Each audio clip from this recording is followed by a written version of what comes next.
ونستعينه ونستغفره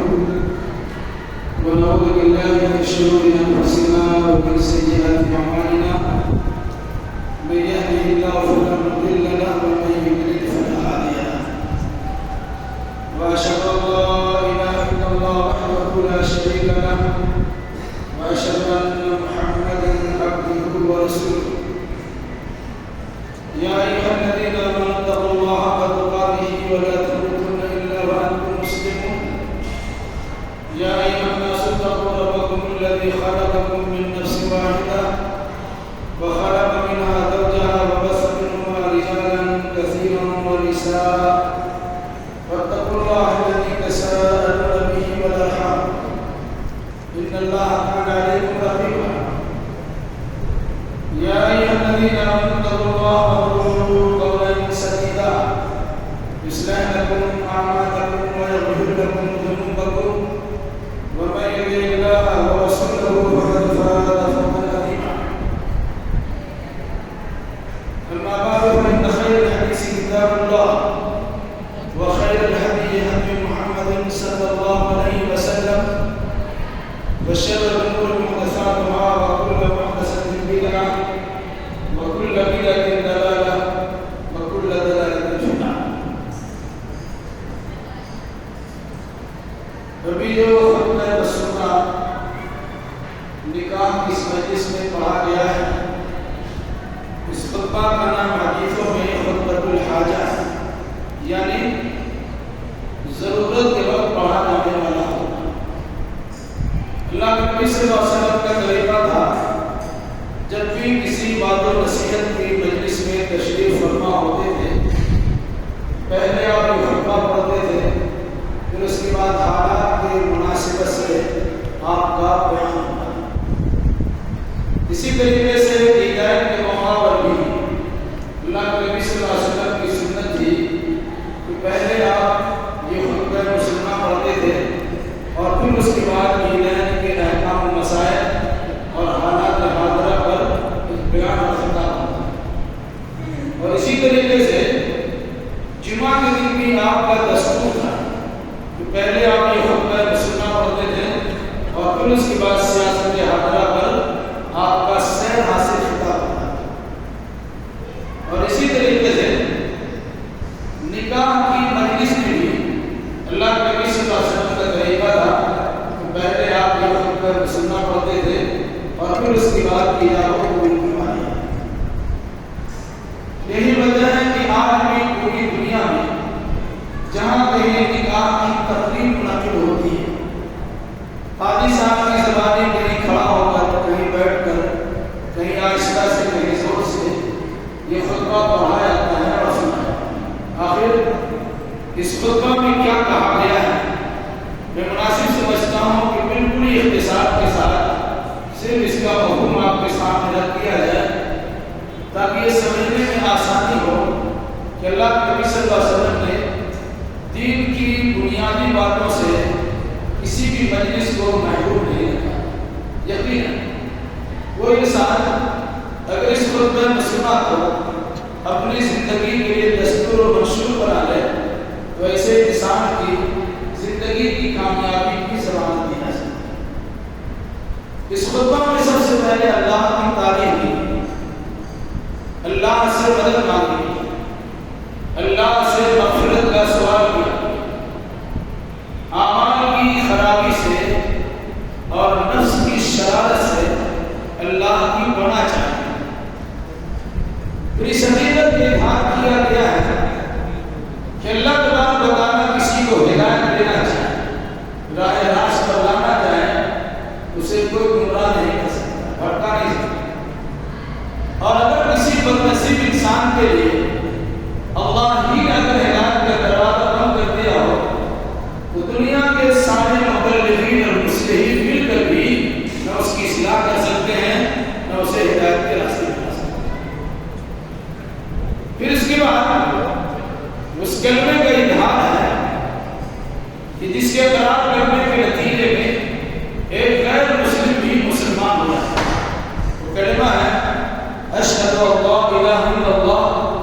وحدہ لا شریک لہ واشہد ان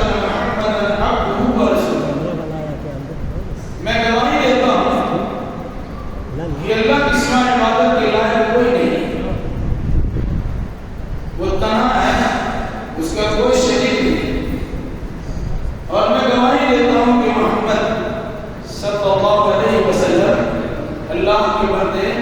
اور اس کے رسول۔ اس کے بعد قرآن مقدس کی مختلف 3 جگہوں سے 4 آیات کریمہ کی تلاوت کی۔ سب سے پہلے سورہ آل عمران کی آیت کریمہ پڑھی گئی ہے، جس میں اللہ تبارک و تعالیٰ نے بطور خاص ایمان کے دعویداروں کو مخاطب کرتے ہوئے اللہ سے اتنا ڈرنے کا حکم دیا ہے جتنا اللہ سے ڈرنے کا ہے، اور وہ انسان اللہ سے ڈرنے کا اس وقت ادا نہیں کر سکتا ہے جب تک کہ اس کی پوری زندگی اسلام کے سانچے میں ڈھلی نہ ہو۔ اس مناسبت سے کہا گیا کہ وَلَا تَمُوتُنَّ إِلَّا وَأَنتُم مُّسْلِمُونَ، یاد رکھنا جب کبھی اب جہاں کہیں تمہاری موت واقع ہو تو مسلمان ہونے کی حالت میں موت پاؤ۔ دوسری آیت کریمہ پڑھی گئی جو سورہ نساء کی پہلی آیت ہے، جس میں اللہ تبارک و تعالیٰ نے بطور خاص دنیا کے سارے انسانوں کو مخاطب کرتے ہوئے اللہ سے ڈرنے کا حکم دیا اور اس رشتہ داری کو یاد دلایا ہے کہ دنیا میں انسان آیا کیسے۔ اللہ نے آدم علیہ السلام کو پیدا کیا، اسی سے ان کا جوڑا بنایا، پھر ان دونوں کے میل ملاپ سے عورت و مرد پر مشتمل بے انتہا انسانوں کی آبادی بسائی۔ فرمایا اللہ نے اللہ سے ڈرتے رہنا اور رشتہ داری کا خاص خیال رکھنا۔ اگر اس سلسلے میں کسی قسم کی کوتاہی کرو گے تو 4 لوگ اللہ تبارک و تعالیٰ تمہاری ساری حرکتوں کے قریب نہیں آئے۔ تیسری اور چوتھی آیت کریمہ پڑھی گئی جو سورہ احزاب کی آیت ہے، جس میں اللہ تبارک و تعالیٰ نے پھر ایک بار اہل ایمان کو خطاب کرتے ہوئے اللہ سے ڈرنے کو حکم دیا ہے اور ساتھ ساتھ اس بات کی تاکید کی ہے کہ جب بھی بولو تو بالکل سچی، پکی اور پابند بات بولو۔ پھر اس کا فائدہ بتایا ہے کہ سچ بولنے سے اور پکی بات کرنے سے تمہارے عملوں کو سدھار دے گا اور تمہاری خطاؤں کو اللہ تبارک و تعالیٰ بخش دے گا۔ اور بالکل اخیر والی آیت میں اللہ فرمایا کہ جو انسان صرف اللہ کی عبادت کرتا ہے اور اللہ کی عبادت میں کسی کو شریک نہیں کرتا اور وہ عبادت بھی خالص محمد رسول اللہ صلی اللہ علیہ وسلم کے طریقے کے مطابق پیدا کرتا ہے، تو ایسے انسان کی زندگی کی کامیابی کی ضمانت نہیں ہے، وہ انسان بڑی کامیابی حاصل کرتا ہے۔ اس کے بعد خطبہ کا بالکل آخری حصہ میں تمام باتوں میں سب سے بہترین بات کتاب اللہ یعنی قرآن مقدس کی بات، اور تمام طریقوں میں سب سے بہترین طریقہ محمد رسول اللہ صلی اللہ علیہ وسلم کا طریقہ ہے، جس کا نام حدیث اور سنت ہے۔ اور تمام چیزوں میں سب سے بہترین چیز دین اپنی جانب سے کسی نئی چیز کی ایجاد و شروعات ہے، جنہیں شریعت کی اصطلاح میں بدعت کہا جاتا ہے۔ وَكُلُّ بِدْعَةٍ ضَلَالَةٍ وَكُلُّ ضَلَالَةٍ فِي النَّارِ، ہر بدعت گمراہی ہوتی ہے اور گمراہی کا انجام جہنم کی سفارش ہے۔ یہ ہے خطبہ رسولہ جو نکاح کے موقع پر بھی پڑھا ہے۔ بس 2 منٹ بات ہے۔ جن آیات کو خطبہ رسولہ میں شامل کیا گیا ہے ان آیتوں میں بطور خاص اللہ تبارک و تعالیٰ سے ڈرنے کا حکم دیا۔ علماء اس کی وجہ یہ بتلاتے ہیں کہ انسان کو جب خوشی حاصل ہوتی ہے تو پھولے نہیں سنبھالتے، لیکن جب تکلیف ہوتی ہے تو اللہ کے ڈر لگاتا ہے۔ شادی بیاہ کی تقریب بھی خوشی کی تقریب، اس خوشی کے یہ مطلب ہرگز نہیں ہے کہ شریعت اسلامیہ نے درجیاں مار دیا، بلکہ خوشی کا معاملہ ہو یا کمی کا اللہ سے ڈر کر اسے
جب تم کہو گے کہ میں نے قبول کیا اس کا مطلب ہی ہوگا تم بدل گئے،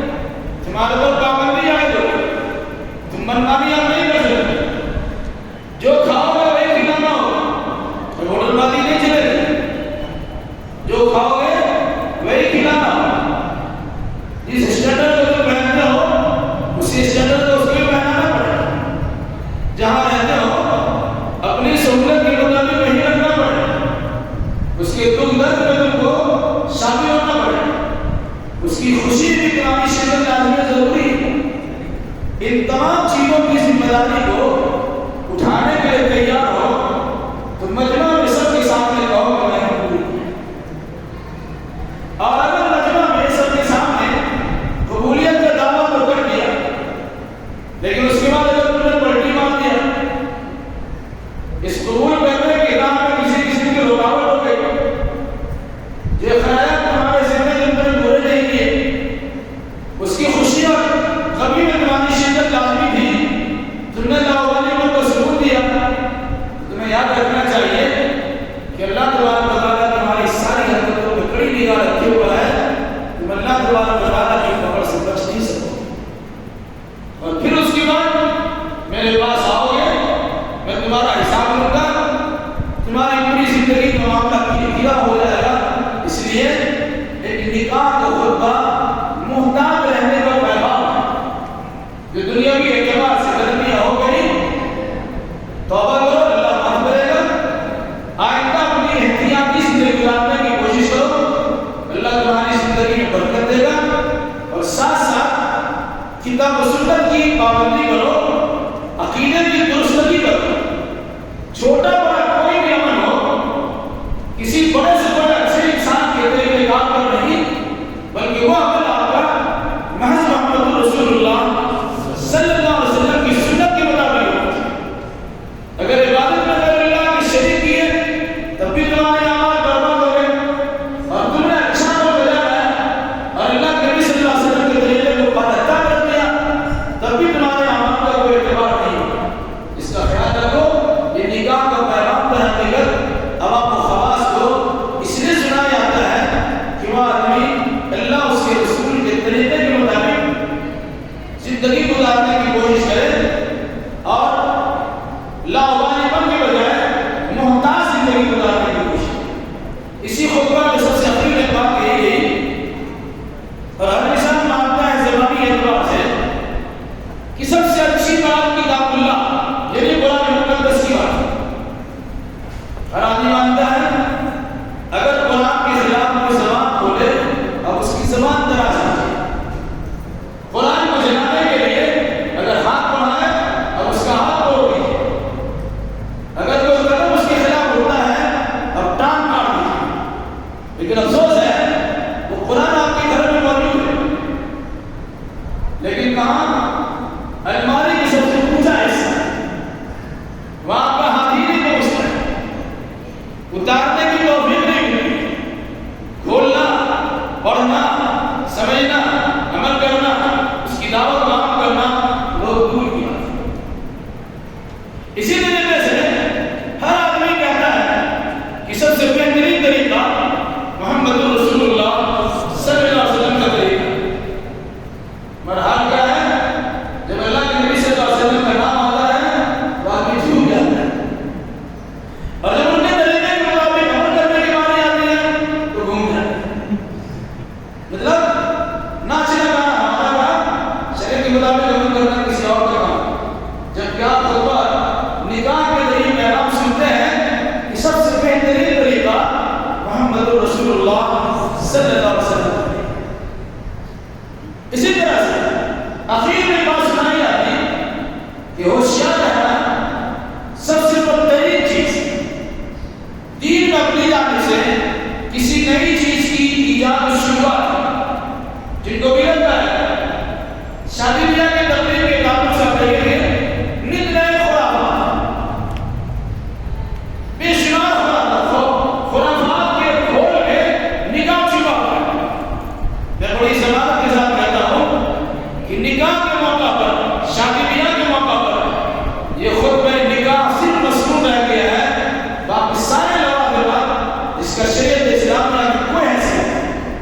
لیکن عام طور سے خطبہ نکاح کی اہمیت نہیں ہوتی اور دیگر لوازمات پر بڑی سختی کے ساتھ ہوتی ہے، جبکہ وہ چیز اوہام ہے، خرافات ہے، رسم و رواج کی پابندیاں ہیں، اس کے نتیجے میں آپ کے اعمال عقائد برباد بھی آ جائے۔ اگر آپ اس کے سلسلے میں مذہبی عقیدہ رکھ لیا تو غلط چلے گا سارے، اور اگر رسم و رواج کرتے ہیں، کسی کی دیکھا دیکھی کرتے ہیں، تب بھی آپ کو گنہگار ثابت ہے۔ انہیں میں سے ایک بات کی طرف اشارہ کر کے اپنی بات ختم کرتا ہوں۔ آپ دیکھتے ہوں گے جب نکاح قبول کرا دیا جاتا تو دلہا سے کہتے ہیں کہ یہ کھڑا ہو کر سلام ہے۔ آپ نے لوگ بیٹھے ہوئے ہیں، بیچ میں کسی نے کوئی کہ سلام کر سکے گا؟ بولا اچانک سلام کرنا کیا ہے؟ بھائی کوئی آدھا سلام کرے گا، کوئی آدھا سلام کرے گا، اچانک اٹھے گا۔ اس لیے نکاح کی قبولیت کے فوراً بعد لڑکا اٹھا کر کے یہ سلام علیکم، یہ طریقہ حدیث و سنت سے ثابت نہیں ہے، اس لیے بچہ اٹھے گا نہیں۔ چونکہ ان کے ذریعے سے یہ مجلس رچائی گئی، سجائی گئی، اس تقریب کا انعقاد ہوا ہے، تو ہماری آپ کی ذمہ داری ہے آپ اس کے قریب پہنچیں، اسے مبارکبادی سنائیں، دوستی کا عدم بھرتے ہیں، لیکن سنت کے مطابق مبارکبادی کی دعا ابھی نہیں یاد رہے گی۔ 50 نکاح میں شریک ہو چکے ہوں گے، لیکن اللہ کے نبی صلی اللہ علیہ وسلم نے دعا سکھلائی ہے کہ دلہا دلہن کو کیا کرنا چاہیے؟ اب دعا کرنے کی توفیق ہم کو نہیں ملتی۔ اللہ کے نبی صلی اللہ علیہ وسلم نے دعا سکھلائی، اپنے زمانے میں دلہا دلہن کو یہ دعا دیا، بارک اللہ لک وبارک علیک وجمع بینک فی خیر، اللہ برکت دے، برکت کی برکھا برسا دے اور خیر اور دین کے معاملات میں آپ دونوں کے دلوں کو جوڑ کر، یہ اللہ کے نبی صلی اللہ علیہ وسلم کی طرف سے مبارکبادی کے موقع دعا وہ مبارک دیتے ہیں۔ اگر دوستی کا حق ہے، دوستی کی وجہ میں شرکت کی ہے اور بعد میں شرکت کرتے رہتے ہیں، تو چھوٹی سی دعا بھی آپ کر لیجیے تاکہ سنت کی ادائیگی بھی ہو جائے اور سنت کی ادائیگی بھی اللہ کے نبی صلی اللہ علیہ وسلم کی زبان فیض ترجمہ سے نکلے ہوئے دعا کی کلمات کے ذریعے سے ہم دعا بھی لے لیں اور دوستی کا حق بھی رکھیں۔ دعا بارک اللہ لک وبارک علیک وجمع بینک فی خیر، دلہا کے پاس موجود ہیں، آپ نے مبارکبادی کلمات ان الفاظ کے ذریعے سنا سکتے ہیں۔ دلہن کے پاس وہی جا سکیں گے جو ان کے محرم رشتہ دار ہیں، کسی اور کو جانے کی آپ نے شادی کیا ہے، سارا پردہ ختم ہو جاتا ہے۔ جس بچی نے کبھی اس کے آسمان سے اوپر سے کسی نے اس کو دیکھا بھی نہیں ہوگا، لیکن شادی بیاہ کے موقع پر لڑکیوں کو بے نقاب کر دیا، بلکہ اگر ولیمہ کیا گیا ہے تو پیسہ دے گا، تماشا دے گا، منظر بھی سامنے ہوگا، اسٹیج لڑکی کو سجا دیا گیا، جو بھی آتا ہے ملاقات بھی کرتا ہے، مسافہ بھی کرتا ہے، دیدار بھی کرتا ہے، نظر بھی لگاتا ہے، اور پھر اس کے بعد خوشی خوشی سے رہتا ہے۔ شادی اور ولیمہ اسی لیے ہے کہ بچیوں کو دیدار کرنا ہے، اس پہ پیسے وصول کرے اور اس کی زندگی جی رہی ہے۔ یاد رکھیے گا، لڑکی کے پاس مبارکبادی کلمات سنانے کے لیے یا تو عورتیں جائیں گی یا محرم رشتہ دار جائیں گے، کسی اور کو جانے کی اجازت نہیں۔ یہ ہے نکاح کا پیغام جو عام طور سے نکاح کے موقع پر خطبہ مسلمہ کی شکل میں پڑھا اور سنا جاتا ہے۔ اللہ تعالیٰ سے دعا کیجیے الہ العالمین اپنے فضل و کرم سے اس نکاح کو مسعود و مقبول اور برکت بنا دے۔